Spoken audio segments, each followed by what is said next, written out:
అయిన యేసు క్రీస్తు నామంలో మీ అందరికీ కూడా నా యొక్క హృదయపూర్వకమైన వందనాలు తెలియపరుస్తున్నాను. మనము అపోస్తులుడైన పౌలు గారు ఎఫెసీయులకు రాసిన పత్రిక రాసేటప్పుడు ఆయన ఉన్న స్థలము, ఆయన ఉన్న పరిస్థితి మరియు ఆయన చేస్తున్న పని గురించి మనం ఎంతగానో తెలుసుకోవలసిన వారిగా ఈ రోజున మనం ఉన్నాం. ఎందుకని కనుక మనం ఆలోచన చేస్తే దేవుడు వాడుకున్నటువంటి మనుషులను గురించి, మన పితరులను గురించి మనం తెలుసుకోవడం ఎంతో శ్రేష్టకరం.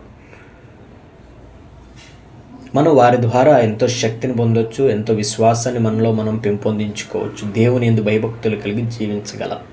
అందుద్వారా మనం ఈ రోజున అపోస్తులుడైన పౌలు గారు ఎఫెసీయులకు రాసిన పత్రిక రాసేటప్పుడు ఎక్కడున్నారు, ఏం చేస్తున్నారు, ఆయన పరిస్థితి ఏంటని మనం తెలుసుకుందాం. మొదటిగా పౌలు గారు ఎక్కడున్నారు? పౌలు గారు ఈ పత్రిక రాసేటప్పుడు రోమా నగరంలో జైల్లో ఖైదీగా ఉన్నారు. అది ఇంచుమించు క్రీస్తు శకం 60-62 ప్రాంతాల్లో ఆయన రోమాలో మొదటిసారిగా బంధించబడినప్పుడు ఈ పత్రికను రాశారు. అందుకే ఎఫెసీయులు, ఫిలిప్పీలు, కొలస్సీలు, ఫిలేమోనుకు రాసిన పత్రికలు చెరసాల పత్రికలను కూడా మన పెద్దలు చెప్తూ ఉంటారు.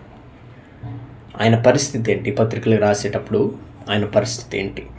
జైల్లో ఉన్నాడనగానే మనకు చీకటి గది, కాళ్ళకు ఇనుప గొలుసులు గుర్తొస్తాయి. కానీ రోమాలో పౌలు గారి పరిస్థితి కొంచెం భిన్నంగా ఉండేది. సొంత అద్దె ఇల్లు, అంటే హౌస్ అరెస్ట్ అనమాట. ఆయన ఒక సాధారణ చీకటి జైలులో కాకుండా ఒక అద్దె ఇంట్లో ఉంచి గృహ నిర్బంధం చేశారు. ఆయన ఆ ఇంట్లోనే ఉంటూ బయట తిరగడానికి వీలు లేకుండా రోమా ప్రభుత్వం ఆకాంక్షలు విధించింది. ఇది మనం అపోస్తులుల కార్యములు 28-30లో కూడా మనం ఈ మాటను గమనిస్తాం. గొలుసుల బంధకం.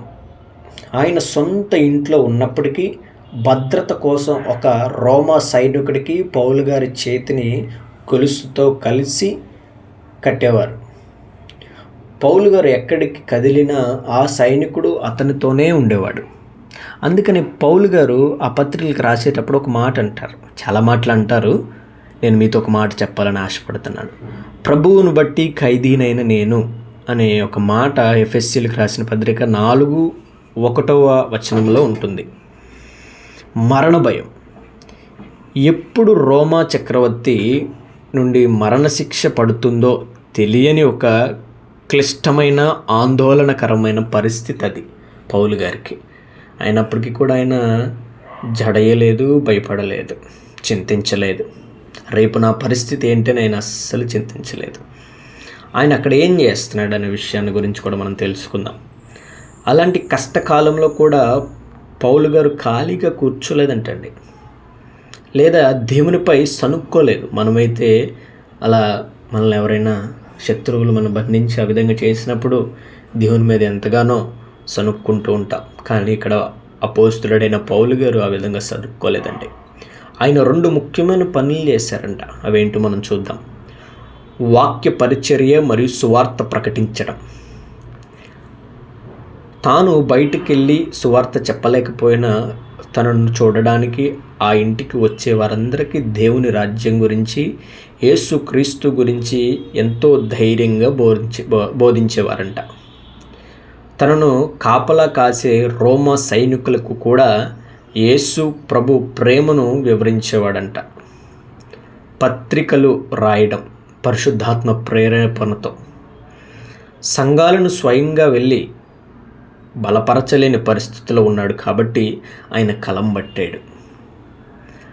రోమా సైనికుడు ధరించిన కవచాన్ని, అంటే ఆ యొక్క నెత్తి మీద ఉన్న ఆ యొక్క హెల్మెట్ను, డాలును, కత్తిని ప్రతిరోజు కల్లారా చూస్తూనే ఆ స్ఫూర్తితోనే పరిశుద్ధాత్మ సహాయముతో ఎఫెసీయులకు రాసిన పత్రిక 6వ అధ్యాయంలో ఉన్న దేవుడిచ్చు సర్వాంగ కవచం అనే అద్భుతమైన ఆత్మీయ సత్యాన్ని రాశాడు.